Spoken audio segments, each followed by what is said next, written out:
দেখতে তো আসলে পারি, এখন ভাই কেন দেখেন না আমি জানি না।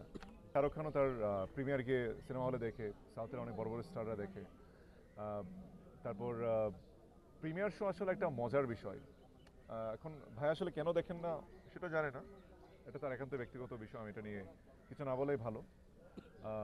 তবে আমি সবসময় দেখি, আমার সিনেমা আমি দেখি হলে গিয়ে।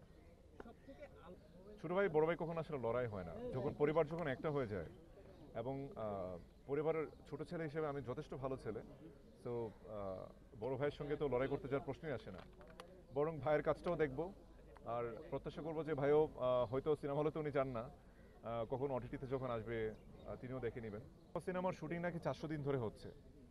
সো ক্যান ইউ ইমাজিন যে আল্লু অর্জুন 400 ডেজ মানে 400 ডেজ শুধুমাত্র একটা সিনেমার জন্য দিয়েছে। তার কারণ হচ্ছে একটা সিনেমার বাজেটও এত বেশি থাকে, পারিশ্রমিক এত বেশি থাকে। তো এখন আমাদের ইন্ডাস্ট্রিটা এতটাই ছোট যে অনেকগুলো সিনেমার শিডিউল দিয়ে আজকে হঠাৎ এটা জামদানির শুটিং শেষ করে কালকে আবার জয়েন করছি ডেড বডি শুটিংয়ে, পরশু দিন আবার পুলসিরাত, আবার এর পরের দিন আবার ঘুরে ফিরে আবার অন্য সিনেমার শুটিংয়ে। তো এটা আসলে আমাদের চরিত্রগুলোকে প্রপারলি তুলে ধরতে অনেক চ্যালেঞ্জিং হয়ে যায় ম্যাক্সিমাম টাইম। তবে হ্যাঁ, অবশ্যই যখন যে সিনেমার ভেতরে থাকি শতভাগ ডেডিকেশন দিয়ে সেই চরিত্রটিকে পোর্ট্রেট করার চেষ্টা করি। এখানে মায়া একটি রোমান্টিক বয়, রোমান্টিক অ্যাকশন বয়। এখানে ডেড বডিতে ভিন্ন একটা চরিত্র, খুব ডেসপারেট এবং খুব মানে খুব ফেরিশাস একটা চরিত্র। তো এই দুটি চরিত্রকে যখন পোর্ট্রেট করি তখন দর্শকদের উদ্দেশ্যে বলবো যে প্লিজ সিনেমাগুলো এসে দেখেন। সিনেমা অনেক সিনেমাই মুক্তি পাচ্ছে, প্রতিটি সিনেমাই ভালো, তবে আমার সিনেমাগুলো একটু বেশি ভালো। তাই আসবেন, এসে সিনেমাগুলো দেখেন, হতাশ হবেন না। এবং আপনাদের মধ্যে তো আসলে অনেক বেশি ভালো লাগে যে বিগত বছরগুলো থেকে এই গত কয়েক বছর ধরে আপনারা অনেক বেশি বেশি সিনেমা দেখছেন পরিবার পরিজনদেরকে নিয়ে। সো এটা একটা নগদ জাগরণ, মানে একটা তৈরি হয়েছে আমাদের এই ইন্ডাস্ট্রিতে। সেটা অব্যাহত থাকুক এবং আমার বিশ্বাস যে আপনাদেরকে আরও বেশি টানতে পারবো। দুটি সিনেমা মুক্তি পাচ্ছে এই ঈদে। আমি খুব খুশি যে গত ঈদেও দুটি সিনেমা মুক্তি পেয়েছিল।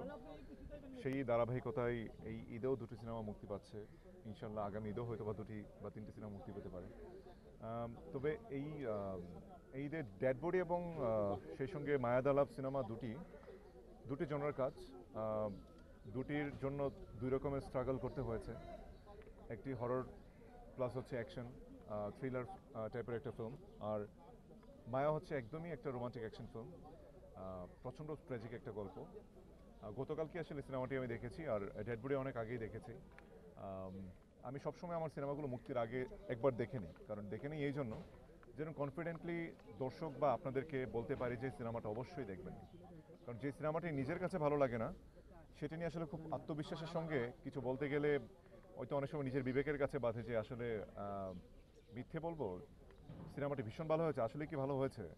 ভালো যদি না হয় তখন তখন আসলে আত্মবিশ্বাসের সঙ্গে দর্শকদেরকে বলতে পারি না। তো সেই জন্য দুটি সিনেমাই দেখেছি এবং আমার কাছে খুব আত্মবিশ্বাস কাজ করছে যে না, দুটি সিনেমাই দর্শকপ্রিয়তা পাবে। ডেড বডি পরিচালনা করেছে ইকবাল ভাই। তিনি সবসময় সচরাচর অ্যাকশন ফিল্ম বানান, এবার হরর ট্রাই করেছেন, অনেক ভালো বানিয়েছেন, সেই সঙ্গে অ্যাকশন অবশ্যই রয়েছে এখানে। সেই সঙ্গে মায়াও জসিমউদ্দিন জাকিরের এই সিনেমাটিও একটি অ্যাকশন রোমান্টিক জনরের একটি কাজ, তার করা প্রথম কাজ। ভীষণ ভালো নির্মাণ করেছেন, ভীষণ ভালোভাবে গল্পটিকে উপস্থাপন করেছেন এবং আমার বিশ্বাস যে দুটি সিনেমাই ঈদে দর্শকপ্রিয়তা পাবে। যেহেতু হরর একটাই আর রোমান্টিক অ্যাকশন একটাই, সো দুইটাকে দুইভাবে দুই অ্যাঙ্গেল আগে রাখবো আর কি।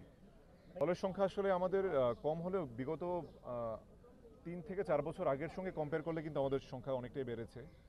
আর সবচেয়ে বড় বিষয় হচ্ছে দেখুন, একটা সময় কিন্তু ভালো ভালো সিনেমা ঈদে মুক্তিই পেত না। এখন অনেক ভালো সিনেমা হচ্ছে এবং সেই প্রতিটা সিনেমাই কিন্তু প্রযোজক এবং ডিরেক্টররা স্বপ্ন দেখে যে আমার সিনেমাটা ঈদে মুক্তি পাক, যার জন্য ঈদে কখনো কখনো হয়তো অনেক বেশি ক্লামজি হয়ে যায় সিনেমার সংখ্যা বেশি থাকার কারণে। তবে হ্যাঁ, আমরা অনেক সময় দেখি যে যেমন এখনো পর্যন্ত অ্যানাউন্সড হয়েছে 10টি-12টি সিনেমা ঈদে মুক্তি পাবে। তবে কয়টি? 15টি সিনেমা মুক্তির ঘোষণা হয়েছে। হয়তো বা ঈদের আগে সংখ্যাটা কিছুটা কমে আসতে পারে। আর আমি এর আগেও বলেছি যে আসলে একটা মানুষ ঈদের সময় যখন ভ্যাকেশন নেয়, একটা মানুষ সর্বোচ্চ হয়তো 4টা সিনেমা মুক্তি পেতে দেখতে পারে। কারণ হয়তো আপনার পরিবারের একজন মেম্বার এটা দেখতে চাইবে, আবার আরেকজন ওটা দেখতে চাইবে। তো আমি চাই যে কয়েকটি সিনেমা মুক্তি পাবে, আমার ছবি অবশ্যই 2-3টি সিনেমার ভেতরে থাকবে এবং দুটি সিনেমাই দর্শক দেখবে এবং দর্শক প্রিয়তা পাবে। এনজয় করবে অনেক বেশি। ভাইয়ের সিনেমাগুলো তো সবসময় একটা হাইপ ক্রিয়েট করে রাখে সবসময়। আমার বিশ্বাস যে এবারও তার ব্যতিক্রম হবে না। আমি ট্রেলার গতকাল দেখেছি। আমার মনে হয় ট্রেলার দর্শকের মধ্যে একটা একটা এক্সাইটমেন্ট তৈরি করে দিবে।